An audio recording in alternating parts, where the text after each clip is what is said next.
real solutions to money, relationships, wellness, and more. Shine a light onto your day and into your life. Power Your Life with Dr. Joanne White.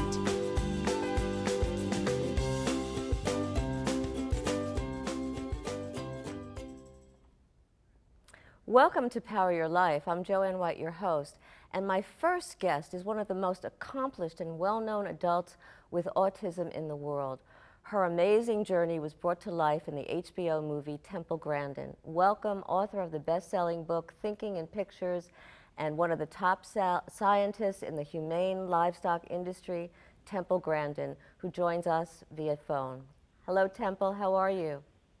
It's great to be here. It's wonderful to have you. You talk about in your lectures and your books about how children on the spectrum is important not to focus just on their weaknesses, but it's really more important to focus on their strengths.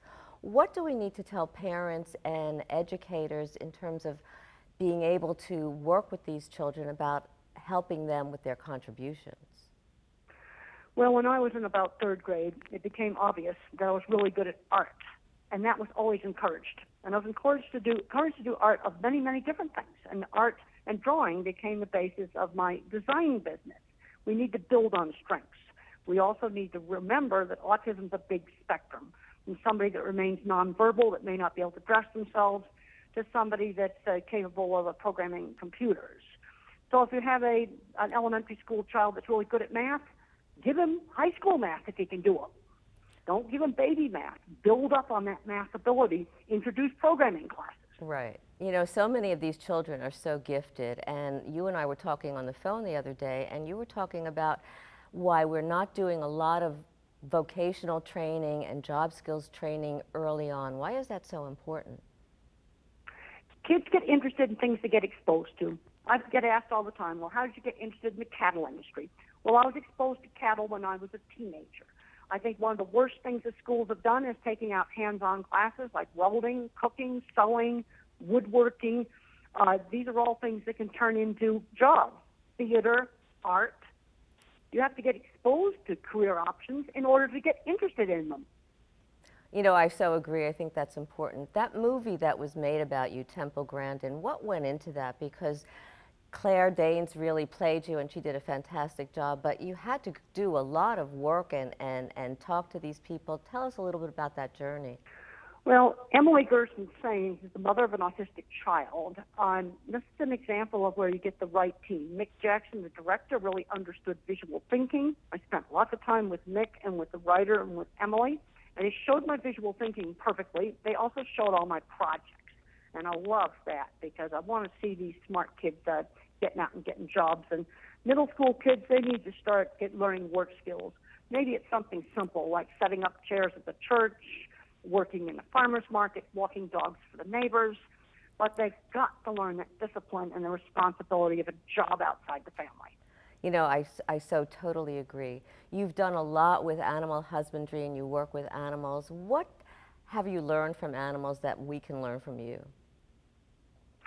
Well, a lot of kids really get along well with dogs, and animals also can be a great social icebreaker. I had friends through the shared interests. I got bullied and teased horribly in high school, and the only places I was not bullied and teased was horseback riding, electronics lab, and model rocket club. Get kids involved with the shared interests. Boy Scouts, Girl Scouts, Future Farmers of America, robotics clubs, art, choir, and music, the school play. Get them involved in these shared interest things. The more that they are involved and the more exposure that they have, the more capable they are of actually experiencing and doing those kinds of things. Well, you've got to get the kids out. And the problem is it's such a big spectrum. And I'm seeing kids that are fully verbal and gifted put in with kids that are not able to talk. The spectrum's gotten so big that they need very different kinds of services across the spectrum. Right, I totally agree. Now, what new discoveries are out there in terms of children on the spectrum that you can share with us? Well, there's nothing totally new. We need to be working on kids very, very young. You know, we've got to teach kids turn-taking. I was taught turn-taking with board games. We've got to limit the video game playing. I'm seeing too many of these kids getting so addicted to video games, they're not doing anything else. My parents absolutely did not allow me to become a recluse in my room. I had to go to meals. I had to go to church. I had to learn how to take turns doing things with other people. Not just children on the spectrum, but every child needs to not spend so much time with video games, because I think what happens is it becomes so habitual that they lose that socialization. Do you agree? Well, and I don't suggest banning video games, because forbidden fruit causes all kinds of trouble, but they need to be limited. And any cognitive advantages you could get from video games, you're going to get playing them an hour a day, not 6 hours a day. I agree. Give us a final message that you would tell parents and educators about children on the spectrum, Temple. Build on their strengths. Get them out doing things. There's a tendency to overprotect. I'm seeing way too many fully verbal kids when they come to a meeting. Nobody's taught them how to shake hands with people. The parents are doing all the talking for them. They're not learning shopping, driving, just all of these things. Driving, it took me 200 miles driving on dirt roads in my aunt's truck to learn driving. It's going to take more time driving in a totally safe place before you even do driver's ed.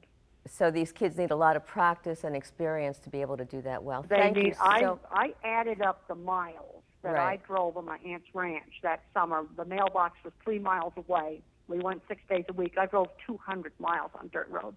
That's a tank of gas you need to burn up in a big parking lot or a big field or on backcountry roads. So you learn how to operate the car, and then you go to driver's ed. Driver's ed puts you out there in the traffic too fast. Thank you so much, Temple. Thanks for all your experience and knowledge.